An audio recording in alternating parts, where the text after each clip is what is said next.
Friends, السلام علیکم. کیا حال چال ہیں آپ سب کے؟ میں بھی ٹھیک ہوں. آپ سب کی دعاؤں سے لیٹ ہونے کے باوجود میں ٹھیک ہوں ایز یوزل. تو چونکہ 14 اگست کا مہینہ ہے، اس لیے یہ میرے پاس ایک بک ہے 1947 کے واقعات پر. یہ میں نے کبھی خریدی تھی، اور اس میں جو واقعات بیان کیے گئے ہیں وہ بعض جگہ بہت ہی دل دوست قسم کے، اور بعض جگہ جو ہیں بہت ہی رلا دینے والے ہیں.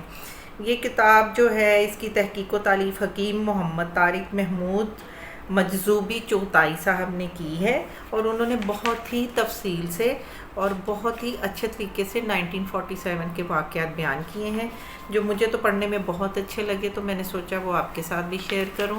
تو اس میں سے کچھ چیزیں جو ہیں وہ میں آپ کو پوری تفصیل کے ساتھ نہیں سناؤں گی، کیونکہ پھر واقعات بہت زیادہ لمبے ہو جائیں گے، اور ہو سکتا ہے پھر آپ کو سننے میں بورنگ لگے. تو ایسے واقعات میں سے جو ضروری چیزیں ہیں وہ انشاءاللہ میں آپ کے سامنے بیان کروں گی، اور امید کرتی ہوں کہ میرے باقی سب کام کی طرح آپ کو یہ بھی پسند آئے گا. تو یہ واقعہ جو ہے رائٹر یہاں پر کہتے ہیں کہ یہ واقعہ مجھے کامریڈ موہن سنگھ بجلی نے سنایا. کامریڈ آل انڈیا سوشلسٹ پارٹی کی امرتسر شاخ کا ممبر تھا. پارٹی کا دفتر حال بازار میں سندھ شکارپور ہوٹل کے سامنے مسجد خیر الدین کے پہلو میں تھا. نیچے گراموفون ریکارڈ کی دکان تھی، جہاں سے دن بھر کملا جھریا، کبھی اختری بائی، فیض آبادی، کبھی پیارو قوال، اور کبھی سیگل اور کونن کے جو گیتوں کی آوازیں آیا کرتی تھی. اس دکان کی بغل سے تنگ سیڑھیاں اوپر سیڑھی کے دفتر تک جایا کرتی تھیں. سوشلسٹ پارٹی کے دفتر میں ہی امرتسر تانگا ڈرائیور یونین کا دفتر بھی تھا، جس کا سیکرٹری کامریڈ چمن اور جنرل سیکرٹری ظہیر کاشمیری تھا.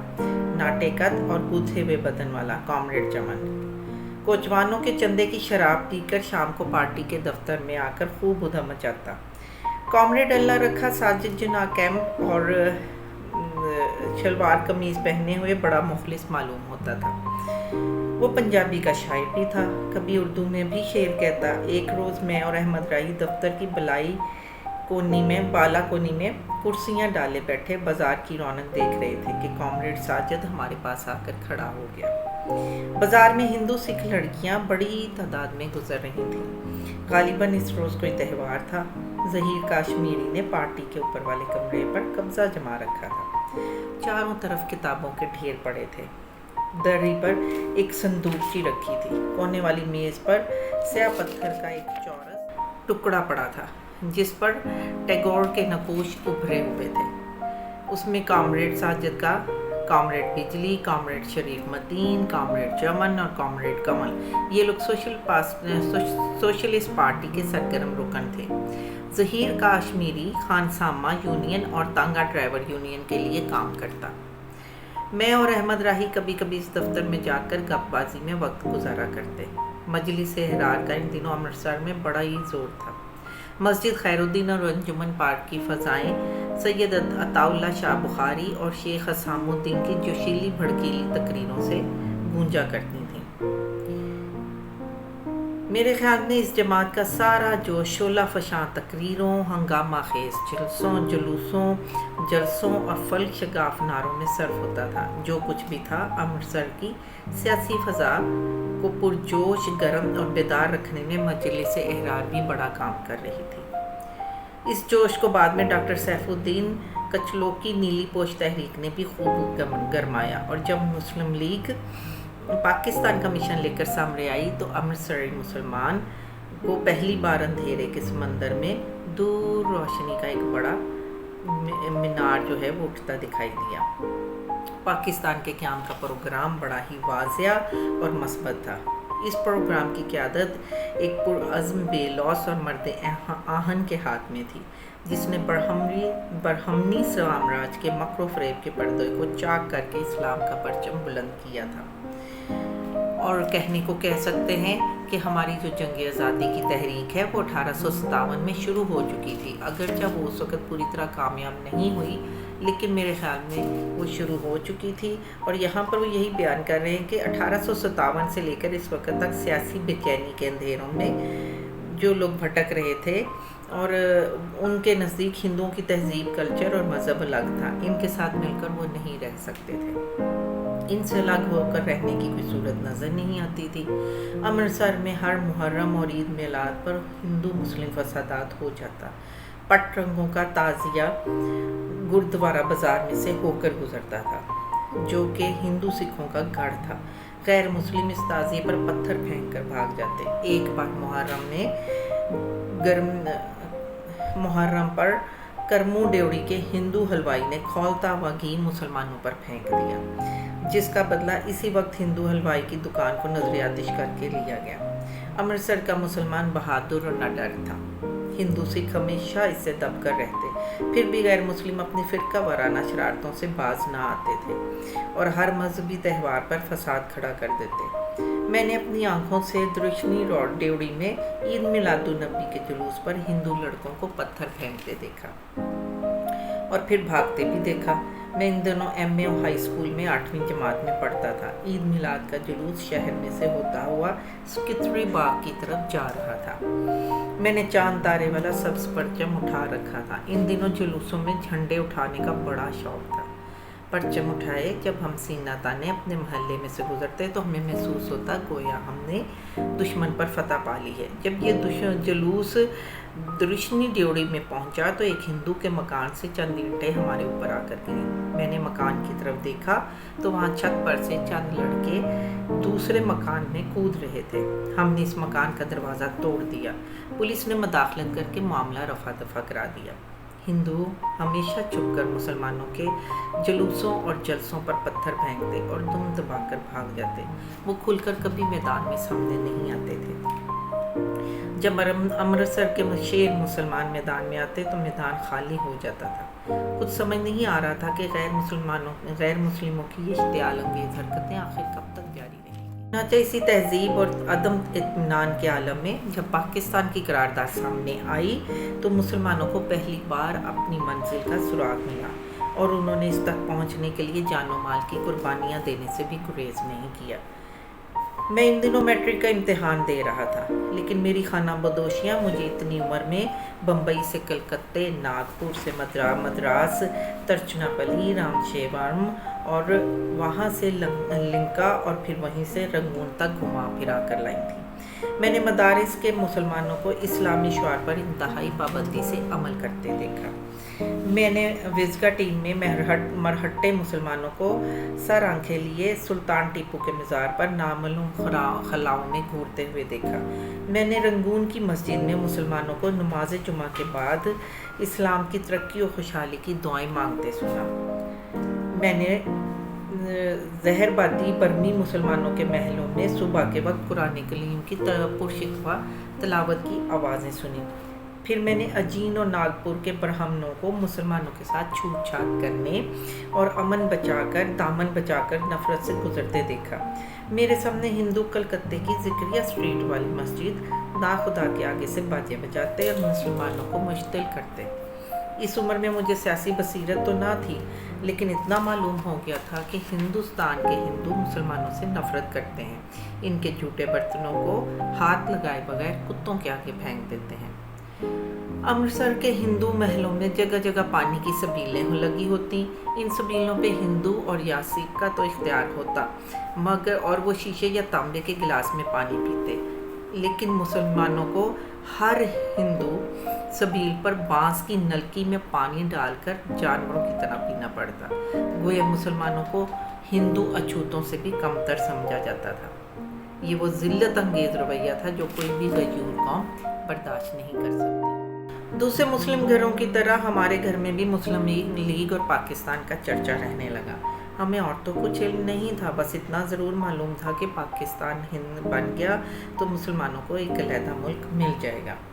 शहर में मुस्लिम लीग के जलसे मुनक्किद होते। एक बार अंजुमन पार्क में मुस्लिम लीग का जलसा हुआ। मैं अपने छोटे भाई मकसूद के साथ जलसा सुनने गया। मुझे आज अच्छी तरह याद है कि जब राजा गजनफर अली खान तकरीर के बाद तालियों के शोर में स्टेज से उतर रहे थे तो एक लीगी कारकुन ने नारा लगाया, राजा गजनफर अली खान जिंदाबाद। जंग शुरू हो गई, फिर ख़त्म हो गई। शहर में सियासी हंगामे तेज़ी से शुरू हो गए। गोल बाग, अंजुमन पार्क, मस्जिद खैरुद्दीन, स्कित्री बाग और मस्जिद जान मोहम्मद में हर जुम्मे को जलसे होने लगे। शायद इन्हीं दिनों लंदन से कैंट मिशन आया, शिमला कॉन्फ्रेंस हुई। पाकिस्तान की मंजिल चूँकि करीब आ रही थी, लिहाजा औरतों के जुलूस पाकिस्तान जिंदाबाद के नारे भी लगाना शुरू हो गए। पुलिस इन पर आंसू गैस फेंकने लगी। अमृतसर की कोई दुकान, कोई होटल, कोई बैठक ऐसी ना थी जहां पाकिस्तान और कायद-ए-आज़म के बारे में बात ना होती। मार्केट हुक्म सिंह में सूफ़ी गुलाम मोहम्मद तुर्क का तुर्क होटल और कामरेड होटल, अमृतसरी शायर, अदीब और दानिश्वरों के टी हाउस और काफ़ी हाउस थे। यहाँ सुबह शाम गर्मा गर्म बहसें होती। सोशलिस्ट पार्टी के दफ्तर में पाकिस्तान जिंदाबाद के नारों से गूंज उठता। एक रोज़ मुझे कामरेड बिजली ने कहा, यार तुम लोग तो पाकिस्तान बना लोगे, लेकिन हमारा क्या बनेगा? लोग हिंदुओं के साथ कैसे गुजारा करेंगे? बहरहाल इस्लाम, मैंने कहा, इस्लाम के मुकाबले में तुम लोग हिंदू के ज़्यादा करीब हो, तुम लोगों के लिए गुजारा करना आसान होगा। लेकिन इसके बावजूद कामरेड बिजली गहरी सोच में पड़ गया। वो बड़ा मुखलिस सिख था। इसे ना इस्लाम से दिलचस्पी थी और ना हिंदुइज़्म से और ना सिख मत से, मगर कड़ा कर पान भी खाता और केस भी इसके पास मौजूद होता था। जब कामरेड मोहन जो है वो बहुत ही अजीब शख्सियत का मालिक था। जब अमृतसर में 1946 के बाद हिंदू मुस्लिम फसादात की आग तेज़ होने लगी, तो कामरेड बिजली कर्फ्यू खुलने के बाद पार्टी के दफ्तर का एक चक्कर ज़रूर लगाता। हिंदू मुस्लिम अक्सरियत के महलों में पार्टी का दफ्तर घिरा हुआ था। हमने इसे कई बार समझाया कि तुम इस तरफ मत आया करो, मगर इसने हर बार मुस्कुराकर यही कहा, कामरेड मुझे मारकर कोई क्या करेगा।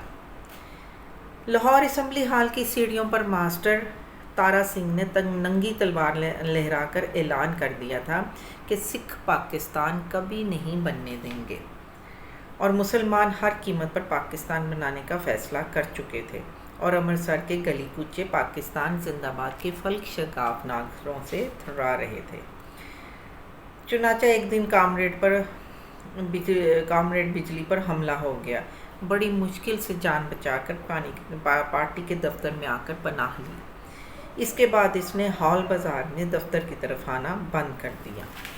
जो वाक़या मुझे कामरेड सिंह बिजली ने सुनाया, इसका ताल्लुक़ अगस्त 1947 के अवाखिर से है। ये बड़े आग और खून में लुथड़े हुए दिन थे।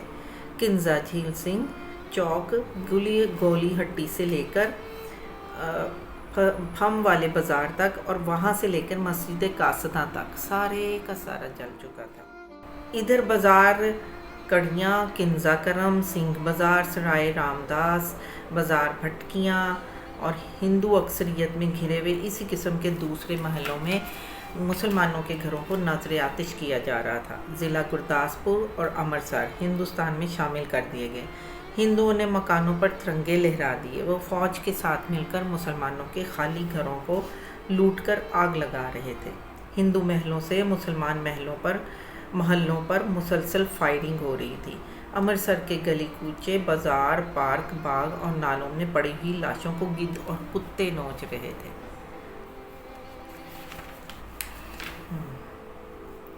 शहर के वस्त में मुसलमानों के महलों के महल्ले वीरान हो चुके थे। मुसलमान अपना सब कुछ लुटाकर महाजर कैंपों में दम बखुद बैठे शहर की चारदीवारी से उठते स्याह धुएं सुर्ख शोलों को तक रहे थे। शरीफपुरा की मुस्लिम आबादी को महाजर कैंप करार दिया जा चुका था और बलोच रेजिमेंट मशीन गन्ने लिए उनकी हिफाजत कर रही थी। इसे जीटी रोड अबूर करके शहर में दाखिल होने की इजाज़त ना थी। शहर में गोरखा, डोगरा और सिख रेजिमेंटों का राज था। सवाए हमारे महल्ले किंजा महासिंह के अमृतसर की सारी ज़ख्म खोरदा और मुस्लिम आबादी कैंपों में कूच कर गई थी। किंजा में महासिंह के मुसलमान सिमट कर हमारी गली कूचे डबगराला ग्राम में आ गए थे। सॉरी, कुछ लफ्ज़ मुश्किल लगते हैं और हम इन लड़कों का इंतज़ार कर रहे थे जो हमें इस गली से उठाकर शरीफपुरे के कैंप में पहुंचाने वाले थे। कर्फ्यू के खुलने और लगने का सवाल ही पैदा ना होता था। سوائے ہمارے محلے کے سارا امرتسر ہندو فوج کی تحویل میں تھا۔ اتنے بڑے شہر میں رہنے والی مسلم اکثریت کے مکانوں کو لوٹ لوٹ کر، آگ لگا لگا کر ہندو سکھ تھک چکے تھے۔ ہماری گلی کے منہ پر لوہے کا مضبوط دروازہ چڑھا دیا گیا تھا، اور پکی گلی، کیری باغ، محلہ بکروانہ، چوڑا کھوہ، پیلا اسپتال اور کوچہ رنگریزہ کے سارے مسلمان گھرانے ہماری گلی میں پناہ لے چکے تھے۔ یہ لوگ ننگے سر ننگے پاؤں اپنے مکانوں سے بھاگے تھے۔ ہندو فوج نے دستی بموں اور مشین گنوں سے ان کے گھروں پر حملہ کیا تھا۔ ان کا کسی کا سارا خاندان ان کے سامنے قتل کر دیا گیا تھا، تو کسی کے جوان بچے کے سینے میں گولی مار دی گئی تھی۔ کوئی بچہ اپنی ماں کو پکار رہا تھا، تو کوئی اپنے شہید ہو چکے باپ کو رو رو کر آوازیں دے رہا تھا۔ پاکستان ٹائمز کے مشہور آرٹسٹ اور پاکستان کے نامور باکسر محمود بٹ کا بڑا بھائی حامد بٹ میرا کلاس فیلو تھا۔ اونچا، لمبا اور جوان، ہاکی کا بہترین کھلاڑی۔ اس کی منگنی بھی ہو چکی تھی۔ ہندو فوجیوں نے ان کے محلے پر حملہ کیا تو اس نے ایک پل کے لیے کھڑکی کی چک اٹھا کر باہر دیکھا۔ 303 کی گولی اس کی گردن پر آ کر لگی اور وہیں شہید ہو گیا۔ اس ہنگامہ خیز قیامت میں اس کی کوئی لاش بھی نہ اٹھا سکا۔ حامد بٹ اگر زندہ رہتا تو آج ہماری قومی ہاکی ٹیم کا اہم ستونوں میں سے ہوتا۔ ایک اور پیر احمد شاہ کشمیری کڑیل جوان تھا، 5 وقت کا نمازی تھا، پرہیزگار اور خوبصورت۔ ہماری گلی سے پتہ کرنے نکلا کہ کوچہ رنگریزہ کے سارے مسلمان آ گئے ہیں یا نہیں۔ درباری پنساری کی دکان کے سامنے چوک میں ہندو تھا۔ تھانے دار مہتا نے اس کو گولی مار کر شہید کر دیا اور اس کی بھی لاش وہیں پڑی رہ گئی۔ امرتسر آگ اور خون میں نہا رہا تھا۔ فائروں کی آوازیں گونج رہی تھیں۔ فضا میں جلی ہوئی لاشوں اور جلے ہوئے مکانوں کی بو تھی۔ ویران سڑکوں پر راتوں کو کتے روتے رہتے۔ ہر طرف خوف و دہشت کا دور دورہ تھا۔ کامریڈ موہن سنگھ بجلی مجھ سے ملنے میرے محلے میں آیا۔ میں گلی کے کونے والے مکان میں کھڑکی کے ساتھ لگا پہرا دے رہا تھا۔ میں نے آنی جنگلے سے نیچے جھانک کر دیکھا کہ کامریڈ ایک پولیس جیپ سے نیچے اترا اور گلی کے آہنی دروازے کو آہستہ سے کھٹکھٹانے لگا۔ دوپہر کا وقت تھا، دھوپ جو ہے وہ پھیکی اور آلودہ تھی۔ میں نے بجلی کو دیکھ کر اوپر سے آواز دی، کامریڈ کس لیے آئے ہو؟ مجھے پہلا خیال آیا کہ شاید وہ ہندو سکھ پولیس کو ساتھ لے کر ہمارے محلے پر حملہ کرنے آیا۔ میں نے سوچا اگر ایسی بات ہوئی تو اوپر ہی سے بندوق کا فائر کر کے اسے ڈھیر کر دوں گا۔ میری آواز پر کامریڈ نے چہرہ اٹھایا، ہاتھ سے اینک درست کی اور بولا، کامریڈ نیچے آؤ، مجھے تمہیں ایک امانت دینی ہے۔ میں نے حیرانی سے پوچھا، کون سی امانت؟ کامریڈ بجلی بولا، تم نیچے تو آؤ، میں تمہیں سب کچھ بتائے دیتا ہوں۔ میں نے کہا، تمہارے ارادے مجھے ٹھیک معلوم نہیں ہوتے، تم فوج کو ساتھ لے کر آئے ہو۔ اتنا سن کر کامریڈ نے پولیس سے لے کر کہا کہ وہ جیپ لے کر کوتوالی چلے جائیں، وہ اپنے آپ وہاں پہنچ جائے گا۔ جیپ وہاں سے چلی گئی۔ اب بجلی محلے میں اکیلا رہ گیا۔ سامنے دکانیں ٹوٹی پھوٹی ہوئی تھیں، ان کا سارا سامان بکھرا ہوا تھا۔ ذرا دور چوک میں ایک بیل کی پھولی ہوئی لاش مجھے صاف دکھائی دے رہی تھی۔ بجلی اوپر منہ کر کے کہنے لگا، میں اب بالکل تنہا اور اکیلا ہوں، اب تو نیچے آ جاؤ یا مجھے اپنے پاس اوپر بلا لو۔ واحے گرو کی قسم، مجھے ایک ضروری امانت تمہیں دینی ہے۔ اب میں سوچ میں پڑ گیا۔ میں اس مکان میں اکیلا ہی بندوق لیے پہرا دے رہا تھا۔ پہرا کیا تھا، بس اتنی ہی ڈیوٹی تھی کہ اگر ہندو فوجی حملہ کرنے آتا دیکھوں تو فوراً اطلاع کر دوں تاکہ گلی کے مسلمان وہاں سے بھاگ کر شریف پورے والے کیمپ میں پہنچ جائیں۔ مجھے جانے کیوں کامریڈ کی بات پر اعتبار آ گیا۔ پھر میں نے محلے کے سارے مسلمانوں کی زندگی کو خطرے میں ڈالنا گوارا نہ کیا۔ میں نے چوبارے کے اوپر والے دروازے کو بند کر کے تالا لگا دیا۔ سیڑھیاں اتر کر کے بازار والے دروازے پر آ کر رک گیا۔ میں نے دھڑکتے ہوئے دل کے ساتھ دروازہ کھولا۔ بندوق میرے ہاتھ میں تھی، اگرچہ اس کا رخ سیدھا کامریڈ کی طرف نہیں تھا، لیکن وہ میرے نشانے کی زد پر تھا۔ کون سی امانت؟ کامریڈ بولا۔ मोहन सिंह का चेहरा उतरा हुआ था, दाढ़ी के बालों में हल्की हल्की मिट्टी थी। वो बड़े इत्मीनान से जलता हुआ मेरे पास आया, बंदूक का ज़रा बराबर भी खौफ ना हुआ। मेरे पास आकर बोला, यहाँ सीढ़ियों में ही बैठकर मुझसे 2-4 बातें सुन लो और फिर अपनी इमानत ले लो। वाहे गुरु की कृपा है कि तुम मिल गए, वरना ये बोझ जाने कितनी देर मुझ पर पड़ा रहता। हम दोनों सीढ़ियों में ही बैठ गए। इसके दोनों हाथों में कोई चीज़ रुमाल में लिपटी हुई थी, जिसे इसने अपनी सदरी के साथ लगाया हुआ था। रंग इसका भी उड़ा हुआ था। मैंने सीढ़ियों का दरवाज़ा अंदर से बंद कर लिया। सलाखदार रोशनदान में से मटियाली ताज़ा धूप की हल्की हल्की रोशनी निहाल सिंह की जली हुई दुकान में से बरोज़े की बू अंदर आ रही थी। मोहन सिंह बिजली ने टूटे फूटे लफ्ज़ों में जल्दी जल्दी जो दर्दनाक वाक़या मुझे सुनाया, उसे आज मैं आपको ज़ुबानी सुनाता हूँ। Comrade Mohan Singh police jeep में बैठकर मुझसे मिलने आया। ये एक रोज़ पहले का जिक्र है। मोहन सिंह बम्बे वाला खूह में रहता था, जो कि हिंदू अक्सरियत का मोहल्ला था। 15 अगस्त के बाद इन इलाकों में किसी मुसलमानों के रहने का सवाल ही पैदा ना होता था। इन इलाकों से मुसलमानों की सारी आबादी दाइमगंज और रीगू बुर्ज की जानिब से निकलकर महाजर कैंपों में या रेफ्यूजी ट्रेनों में बैठकर पाकिस्तान की तरफ कूच कर चुकी थी। इन मुसलमानों के छोड़े हुए वीरान महलों में हिंदू सिख लूट मार में मसरूफ़ थे। वो मकानों को लूट लूट कर आग लगा रहे थे, जैसा कि पहले भी बताया है। अब इन वीरान दहशतज़दा गली कूचों में हिंदू सिख गुंडे फौज और पुलिस के साथ मिलकर दनदनाते फिर रहे थे। जले बुझे मकान सुलग रहे थे, कहीं ताज़ा लगी आग के शोले आसमान से बातें कर रहे थे। मस्जिदों के मंबर तोड़कर हिंदुओं ने वहाँ मूर्तियाँ लाकर रख दी। दरवाज़ों पर खुरपा मट्टी से ओम लिख दिया, खुरिया मिट्टी से। मोहन सिंह शाम के बयान के मुताबिक वो शाम के वक्त कर्फ्यू लगने से कुछ देर पहले गोल बाग की तरफ से हाथी गेट की जानिब आ रहा था कि शीतला मंदिर के पास ही से इस इलाके की नाम निहाद अमन कमेटी का चेयरमैन बलराम मिल गया। बलराम कभी कभार पार्टी के दफ्तर में आया करता था, हमेशा झुक कर सलाम करता, बड़ा इंकसार दिखाता। इस रोज़ बलराम ने शराब पी रखी थी और वो मोहन सिंह बिजली को ज़बरदस्ती अपने पास साथ शीतला मंदिर के पिछवाड़े तालाब के साथ बनी हुई कोठरियों में से एक कोठरी में ले गया।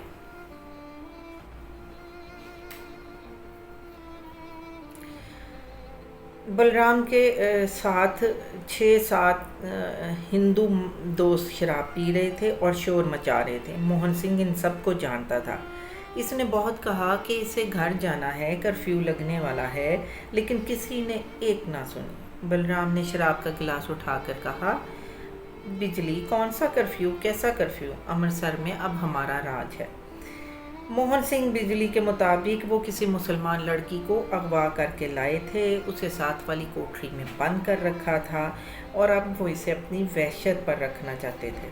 मोहन सिंह कहता है कि ये सब सुनकर मुझे बहुत ज़्यादा दुख हुआ और मैं इस बेकस और मजबूर मुसलमान बेटी की मदद करने का फ़ैसला कर लिया और इस मकसद के लिए बलराम के साथियों के साथ शरीक हो गया।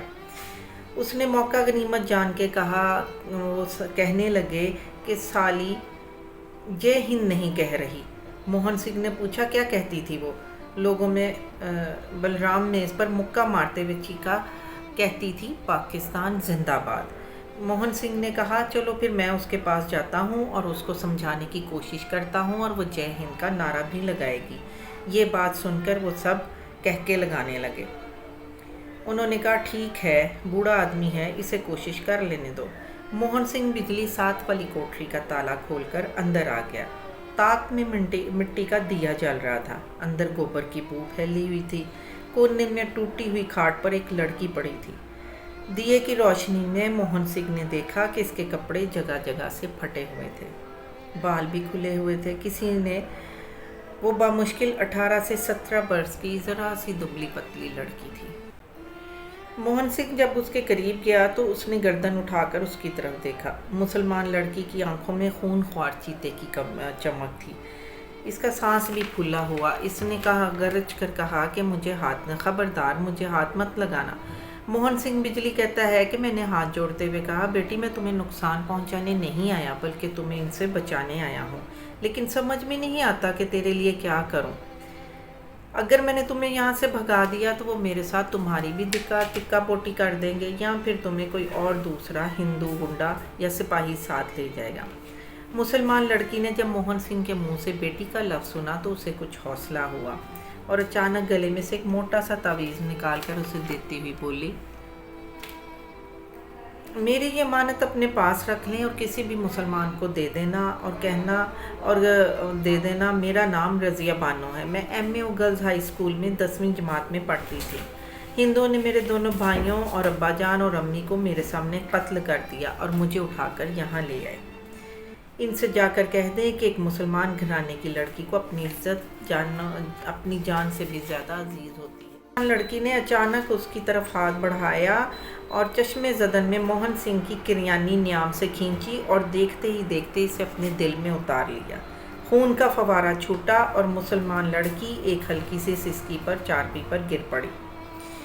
उसके बाद उसने शोर डाल दिया और सारे गुंडे लड़खड़ाते हुए अंदर आ गए। इस वक्त तक वो मुसलमान लड़की मर चुकी थी। मोहन सिंह ने कहा, इसने मेरी किरयानी से खुदकुशी कर ली है।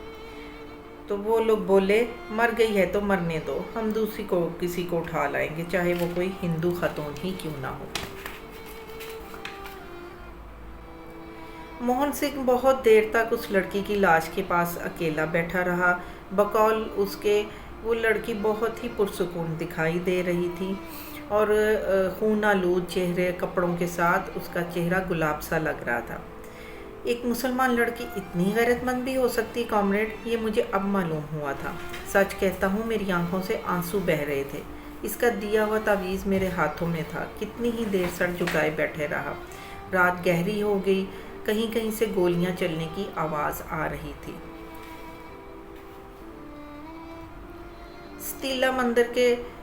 स्टीला मंदिर वाले तालाब के अकब में कच्चा मैदान है। हज़रत शंकर शाह के मज़ार तक वो जाता है। यहाँ कहीं कहीं कीकरों के झुंड हैं। मोहन सिंह ने इन्हीं कीकरों में से एक झुंड में ज़मीन में गड्ढा खोदा और रज़िया बानो की लाश को वहाँ पर दफन कर दिया। मोहन सिंह कहने लगा, कॉमरेड मुझे मुसलमानों की तरफ फातिहा पढ़ना तो नहीं आता, लेकिन मैंने अपने हाथ रब से कहा हाथ उठाकर कि ऐ सबके पालनहार इस गैरतमंद मुसलमान बच्ची को शांति दे। मैं सीढ़ियों में दम बखुद बैठा था। रज़िया बानो की इमानत वो तावीज़ मेरे हवाले कर दी और वहाँ से वो चला गया। तो पढ़ना है, कॉमरेड ये बच्ची जहाँ दफन है मैं वहाँ इसकी कब्र नहीं बना सकता, क्योंकि मुझे मालूम है हिंदू इसे ढा देंगे। मुसलमानों के रिवाज के मुताबिक दिया भी ना जला सकूँगा, इस पर फूल भी ना डाल सकूँगा। लेकिन कॉमरेड यकीन करो, मैं जब तक ज़िंदा रहा हर जुमेरात को वहाँ आकर अपने आंसुओं के फूल उसे अर्पण करता रहूँगा। अब मैं जाता हूँ।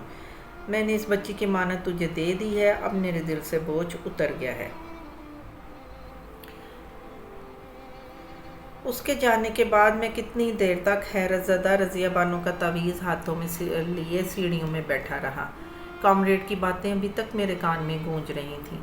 उसके जाने के बाद मैंने दरवाज़े को ताला लगा दिया, लेकिन अचानक फ़ौजी ट्रक चौक में खड़ा देखा और सिख हिंदू फ़ौजी छलांगे लगाकर नीचे कूद रहे थे। इतने में एक ज़ोरदार धमाका हुआ और गली की दूसरी जानिब लाल हवेली की तरफ लोगों ने भागना शुरू कर दिया। पीछे एक और धमाका हुआ। अब आहनी गेट उड़ चुका था। हिंदू सिख गुंडे तलवारें और बल्ले लिए उछलते कूदते शोर मचाते गली में आ गए, लेकिन इस वक्त गली में सवाए इधर उधर बिखरे हुए घरेलू सामान के कुछ भी ना था। सारे मुसलमान लाल हवेली और गुजरों के डेरे में गुजरकर पाथी ग्राउंड के साथ वाली दीवार से होते हुए शरीफपुरे वाले महाजर कैंप में पहुंच चुके थे और बलोच रेजिमेंट इनको कवर कर रहे थे। शरीफपुरे पहुंचकर मैं एक थड़े पर बैठ गया। रज़िया बानो शहीद के तावीज़ को निकाल कर देखा। एक छोटा सा बटुआ नुमा तावीज़ था। मैंने इसका बटन खोला तो अंदर बादामी रंग का खस्ता सा कागज़ निकला, जिस पर कलम और स्याह रोशनाई से पूरी सूरह फातिहा लिखी हुई थी। मैंने इस मुक़द्दस मानत को अपनी आँखों के साथ लगाया तो मेरी आँखें भीग गईं। اپنی آنکھوں میں فتح شاہ بخاری کے میدان والے کیکروں کا وہ جھنڈ پھر گیا، جہاں اسلام کی ایک غیور بیٹی دفن تھی اور جس کی کوئی قبر نہ تھی، جہاں کوئی دیا نہیں جلے گا، جہاں کبھی کوئی پھول بھی نہیں ڈالے گا، لیکن رضیہ بانو کبھی نہیں مر سکتی۔ اس طرح اپنی لاکھوں بہنوں، بھائیوں اور بیٹیوں کے خون سے اس قلعے کی بنیادیں استوار کی ہیں، جس کی چوٹی پر پاکستان کا پرچم لہرا رہا ہے۔ زندہ باد رضیہ بانو۔ اس کے راوی تھے اے حمید۔ اور یہ سب بتانا اس لیے بھی ضروری ہے کہ آج کل ہماری جنریشن کے اکثر بچے اب پھر سے میڈیا کی دوڑ میں شامل ہو کر یہ بھول گئے ہیں کہ یہ پاکستان اور یہ ملک ہم نے کیوں حاصل کیا تھا، اس کے پیچھے کتنی تکلیفیں اور کتنے خون کی نہریں بہیں، کتنے لوگ جو ہیں وہ اپنی زندگیوں سے ہاتھ دھو بیٹھے۔ نہ ماں باپ کو اولاد کا پتہ تھا، نہ اولاد کو ماں باپ کا۔ ہمیں ایسی چیزوں کو نہ تو خود بھولنا چاہیے، نہ اپنی اولاد کو بھولنا دینا چاہیے، اور انہیں وقتاً فوقتاً آپ کو یہ نالج دیتے رہنا چاہیے۔ کہتے ہیں پھر میں دوبارہ ایک نئی سٹوری کے ساتھ حاضر ہوں گی۔ اللہ حافظ۔ پاکستان زندہ باد۔